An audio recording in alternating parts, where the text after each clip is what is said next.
Can we get more of your lessons on the power of social media in saving our animal friends, John? Thank you so much.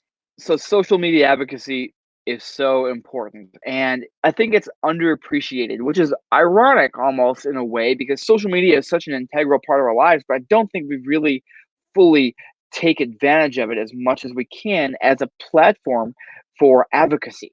And I'm here to say that this is a really great potential tool for advocacy because you can reach so many people, a lot of people. You can reach so many people, and it's really quite beautiful. Like, yeah, there's some downsides to social media, like there's a lot of trolls, and there's a lot of you might call it fake news out there, or like there's a lot of misleading information. But for everything negative, I think that social media still provides us this incredible opportunity to reach people in a way that we've never been able to reach before, especially people around the globe who just aren't aware. I think that the majority of non-vegans, which is again the majority of society, they don't really truly know what animals experience on factory farms, in slaughterhouses.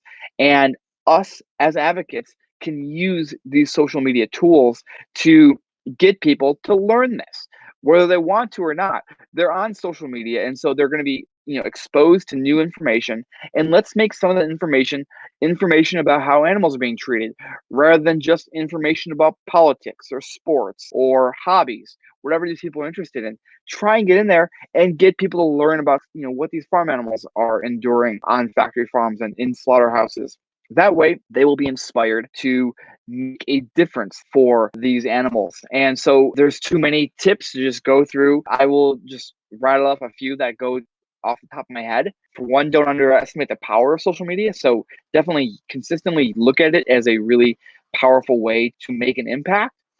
Two, figure out the platforms where you are most comfortable and find the most value. So, for example, you might be really good at using TikTok and think that have some really great ways of implementing TikTok advocacy, but you might hate Twitter. Well, don't go spending all your time on Twitter if you have some great ideas for TikTok and can really thrive there. Also, don't just start posting stuff on social media. Be strategic about it.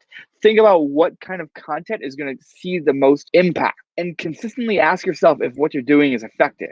For example, if your main advocacy on social media is posting memes that really belittle meat eaters and call them murderers and make them feel, if a non-vegan were to see that, they would feel very judged and maybe put off from that. Then maybe even if a lot of vegans like that, you really got to ask, is that really going to make a difference for animals? Because essentially what social media advocacy comes down to is really important to reach the non-vegans, not just vegans. I mean, reaching vegans is great and all, but really the people who can make a difference today and tomorrow and the next week and the next year are the people who are currently making decisions that hurt animals, and those are non-vegans. And so it's really important to focus your advocacy with them in mind more so than anyone.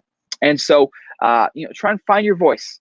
For me, on Twitter especially, but on all social media platforms, I try to find this balance between being assertive yet also being friendly, because I want to appeal as broadly as I can, and also in a way that really is going to make the biggest difference that I can. And speaking of getting a lot of eyeballs in your content, it's for that reason that I really try to focus a lot of energy on platforms that have a share function. So Twitter, you have the retweet button.